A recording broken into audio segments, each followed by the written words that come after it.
Hoje vamos falar sobre tabagismo. Esse vício vem diminuindo no Brasil, mas ainda é alto. Cerca de 10% da população é fumante.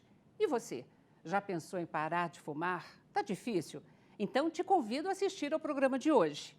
No estúdio, comigo, o Dr. Carlos Roberto de Carvalho, médico pneumologista, professor titular da disciplina de pneumologia do Hospital das Clínicas, da Faculdade de Medicina da USP e chefe da UTI respiratória do HC, da Faculdade de Medicina da Universidade de São Paulo. Prazer tê-lo aqui comigo hoje, Dr. Carlos. Olá, o prazer é meu podermos discutir esse assunto que é tão importante para todos nós. Então, tabagismo, pela Organização Mundial da Saúde, é considerado uma doença? Veja, o tabagismo ele é um hábito, mas sem dúvida nenhuma, uma certa parte da população acaba adquirindo uma dependência de algumas substâncias que tem na fumaça, na queima do tabaco, e essa dependência passa a ser um quadro um pouco mais amplo, ou seja, adquirindo características de ser uma doença. Então, algumas pessoas, aquelas que têm essa dependência química, sem dúvida nenhuma, elas caracterizam o quadro de uma doença. E, em geral, a nicotina, ela gera dependência química e psicológica? Sim, a nicotina, ela reage com alguns receptores que tem nas células do cérebro, que são os nossos neurônios, que são as células, digamos assim, mais importantes do nosso corpo, e elas se conectando a essas determinadas proteínas que tem na superfície, esses receptores que tem na superfície dos neurônios, elas promovem a entrada e a saída de uma série de íons, de sais minerais, e isso gera uma série de reações dentro do nosso organismo. E algumas pessoas, para fazer com que essas células funcionem, com que esses neurônios funcionem adequadamente, precisam, depois de um certo tempo de exposição à nicotina, precisa de uma certa dose de nicotina para que essas células se liguem. Então, são aquelas pessoas que acordam, tem que acender o cigarro, senão não se sente bem, senão não passam bem. Então, essa dependência, ela tem vários graus. E quanto mais precisar da nicotina para ligar esses neurônios, maior é essa dependência. E aí caracterizando essa situação fora do normal ou uma situação de doença. Então essa dependência é uma dependência química em algumas vezes. Uma outra situação é um hábito, é uma dependência, digamos assim, mais psicológica. A pessoa vai adquirindo uma série de hábitos onde acender o cigarro está conectado a esse hábito. Então, pode não existir tanto uma dependência química, mas essa dependência é, digamos assim, mais psicológica. Por isso, então, que dizem que as pessoas mais velhas, quanto mais tempo você fuma, mais difícil fica de você conseguir abandonar esse vício, né? Porque tem a dependência química mais a questão do hábito. Exatamente. Quanto mais tempo a pessoa vai fumando, inclusive é uma das maneiras que nós medimos a carga tabágica que o indivíduo se expôs ao longo da vida, e isso está relacionado a uma série de doenças que ele possa adquirir ao longo da vida, nós medimos em anos maço. Então, se o indivíduo fuma um maço de cigarro por dia por 20 anos, ele tem uma carga tabágica de 20 anos maço. Se ele fuma meio maço por dia durante 40 anos, ele tem a mesma carga tabágica de 20 anos máximo. É o produto do número de maços de cigarro que ele fuma por dia por o tempo que ele vai fumando. Então, essa dependência química é proporcional a isso. ou seja, os neurônios da pessoa, ao longo do tempo, vão ficando cada vez mais dependentes da nicotina para eles sofrerem a sua ativação, para eles começarem a trazer os resultados, as informações, a função que aquele neurônio tem. Então, se o indivíduo tem muito tempo de tabagismo, ele tem essa dependência maior da fumaça do cigarro, da nicotina. E com isso, ele vai ter mais dificuldades para parar de fumar. Entendi. O cigarro está associado a muitas doenças? Muitas. Vamos muitas. alertar, vamos fazer um alerta sobre isso? Todo o trajeto por onde a fumaça passa, ela vai deixando danos, ela vai deixando lesão. Então, desde as vias respiratórias superiores, da boca, da língua, da mucosa da nossa bochecha, da garganta, de todas as estruturas que tem na garganta, as cordas vocais, a laringe, a faringe, o esôfago, a traqueia, os brônquios, os pulmões, e aí a fumaça entra na corrente sanguínea. Então, atrapalha o carregamento de oxigênio pelos glóbulos vermelhos, pela hemoglobina. Então, atrapalha a circulação.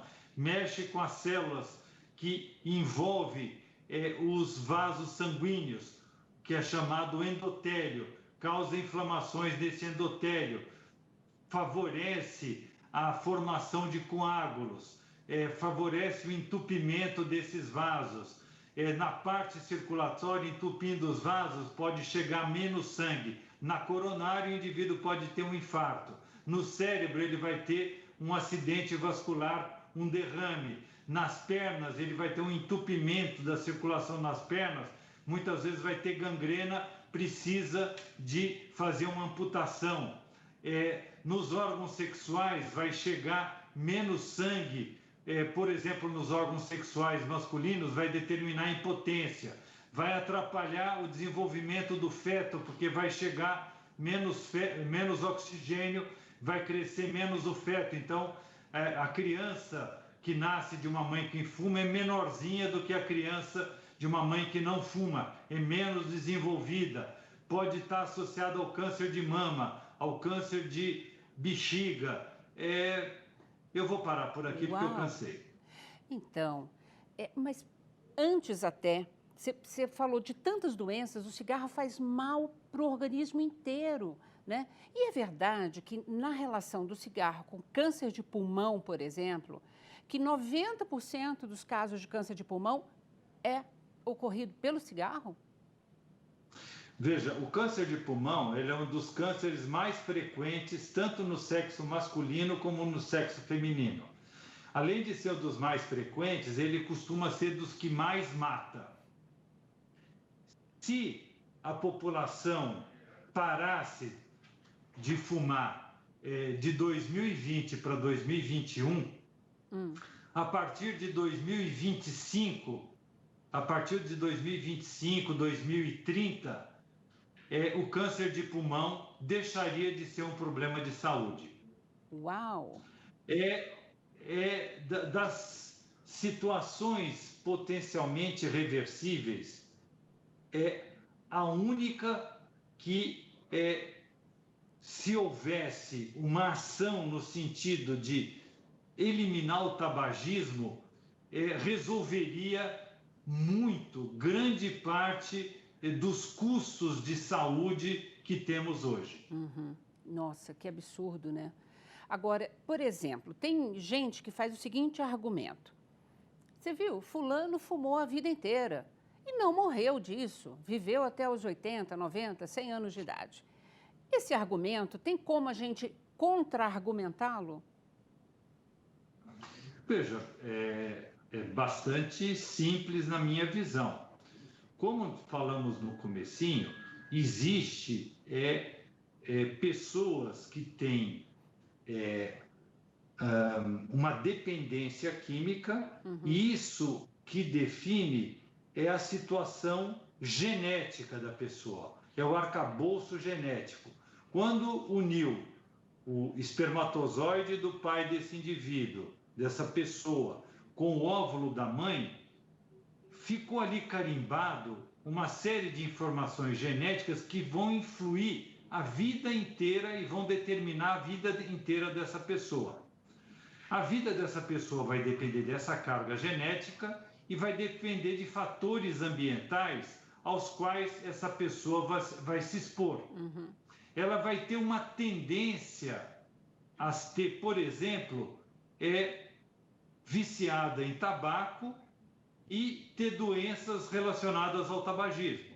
Mas se por algum motivo ela resolveu ser uma pessoa mais natureba e resolveu nunca fumar, apesar dela ter a tendência, ela não vai desenvolver essas doenças associadas ao tabagismo.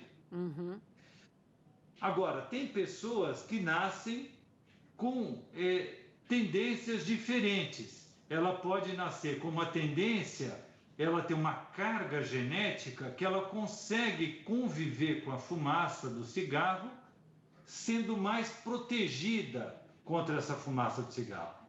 Então, ela pode morrer aos 80 anos atropelada e ter fumado dos 20 aos 80. Fumou por 60 anos. Se eu fizer uma necrópsia nessa pessoa, se ela morrer atropelada, eu vou fazer uma necrópsia, eu vou achar sinais do tabagismo no pulmão dessa pessoa em 100% de quem fuma. Entendi. Eu vou achar áreas com degeneração dos alvéolos tipo enfisema, áreas com degeneração dos brônquios tipo bronquite. Mas essa pessoa não manifesta doença bronquite enfisema, que nós chamamos de doença pulmonar obstrutiva crônica. Cerca de 20%, um pouco mais, um pouco menos, dos fumantes vão desenvolver a doença do ponto de vista clínico. Os outros, perto de 80%, não vão desenvolver essa doença do ponto de vista clínico, mas eles vão ter lesão, por exemplo, que estamos falando do pulmão, 100% deles vai ter lesão pulmonar. Então, a interação da genética com o ambiente é que vai determinar se ele vai ter a doença ou não. E só para fazer um paralelo, a mesma coisa acontece com tuberculose.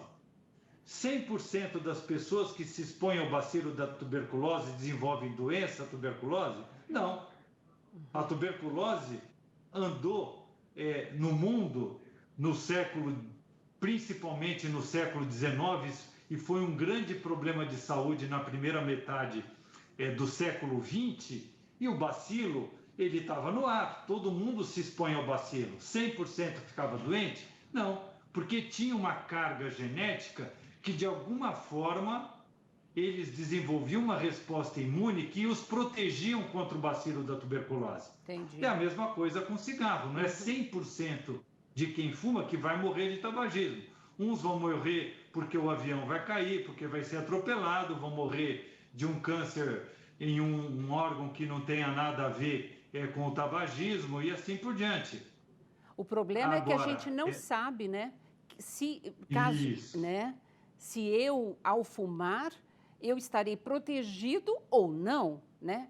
E quantas pessoas que não morrem hoje exatamente por fumarem a vida toda, né? Isso.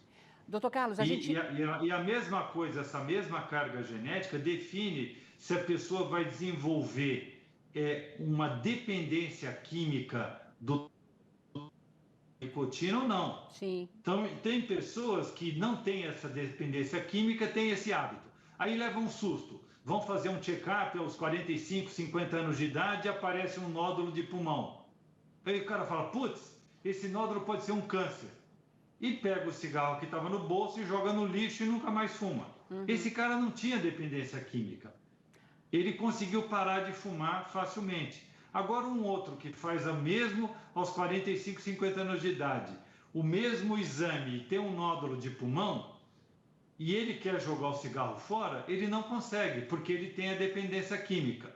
Entendi. Então existe aquela coisa, o Zezinho é malandro, olha, a Mariazinha, prima dele, mulher dele, jogou o cigarro fora, parou de fumar. Ele não para porque ele é malandro. Não é malandro, ele é doente. Ele tem essa dependência química e a outra não tinha. Não é que a outra é forte, ele é fraco. Ótima dica. Nós vamos continuar conversando logo depois do intervalo. A gente volta já já, tá bom? O senhor aguarde aí. E você também, aguarda aí que a gente volta já já.